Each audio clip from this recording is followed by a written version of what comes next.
আজকে চলে এসেছি সবার প্রিয় চিংড়ি মাছের অত্যন্ত সুস্বাদু একটা রেসিপি নিয়ে, যেটা কিনা তৈরি হয় খুব কম সময় আর খুব অল্প উপকরণ দিয়ে। হাতে মাত্র 10 মিনিট সময় থাকলেই আপনারা এই রেসিপিটা তৈরি করে নিতে পারবেন। তাহলে চলুন চটজলদি শুরু করে দিচ্ছি আজকের রেসিপি, তেল চিংড়ি। বাই দ্য ওয়ে, আমি হলাম শ্রী। মালশ্রীর রান্নাঘরে আপনাদের সকলকে স্বাগত। এই রেসিপিটার জন্য আমি 500 গ্রাম বড় সাইজের চিংড়ি মাছ নিয়েছি। আপনারা চাইলে এর থেকে একটু ছোট সাইজের চিংড়ি মাছও ব্যবহার করতে পারেন। মাছ থেকে খোসাগুলোকে খুব সাবধানে আলাদা করে নেব, যাতে মাছের মাথাটা খুলে না আসে। খোসাগুলো ছাড়িয়ে নেওয়ার পর মাছের ওজন হয়েছে মোটামুটি 300 গ্রাম মতন। মাছগুলোকে ভালো করে ধুয়ে নিয়ে এর মধ্যে 1 টিস্পুন নুন, হাফ টিস্পুন মতন হলুদ গুঁড়ো, হাফ টিস্পুন গোলমরিচ গুঁড়ো আর অর্ধেক পাতিলেবুর রস দিয়ে ভালো করে মাখিয়ে নিয়ে কিছুক্ষণ রেখে দেব।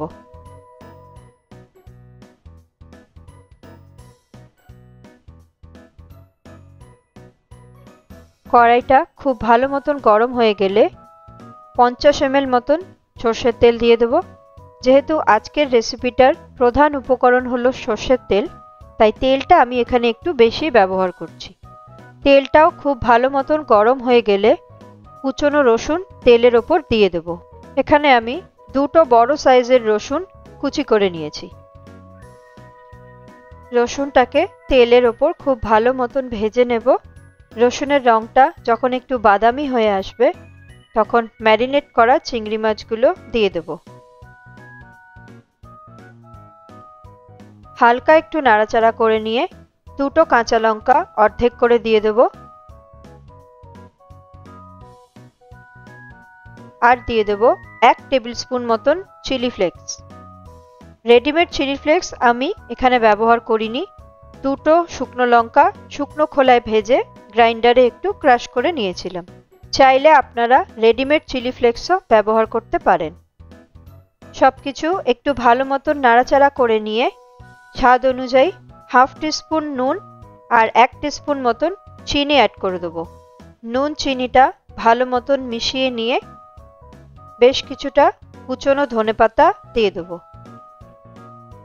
আবারও একটু নাড়াচাড়া করে নিয়ে মাছের মধ্যে পুরোপুরি যাতে মশলা ঢুকে যায়, তার জন্য গ্যাসটাকে লো ফ্লেমে করে দিয়ে মিনিট খানেক ঢাকনাটা বন্ধ করে রেখে দেব। 1 মিনিট হয়ে গেছে, ঢাকনাটা খুলে দিচ্ছি। মাছগুলো পুরোপুরি সেদ্ধ হয়ে গেছে আর তেলটাও ওপরে ভেসে উঠেছে। এবার গ্যাসটাকে অফ করে 1 মিনিট মতন স্ট্যান্ডিং টাইমে রেখে দেব। আজকের রান্না কমপ্লিট। খুব কম সময়ে তৈরি আজকের এই রেসিপিটা অবশ্যই আপনারা বাড়িতে একবার ট্রাই করুন। অত্যন্ত সুস্বাদু এই রান্নাটা গরম ভাত দিয়ে খেতে সত্যি খুব অসাধারণ। যদি আজকের রেসিপিটা আপনাদের ভালো লাগে, তাহলে আমার ভিডিওটি লাইক করুন, শেয়ার করুন আর আমার চ্যানেলটাকে সাবস্ক্রাইব করুন। সকলে ভালো থাকবেন। আমি শ্রী, আপনাদের সকলের সাথে দেখা হচ্ছে নেক্সট একটি রেসিপির সাথে।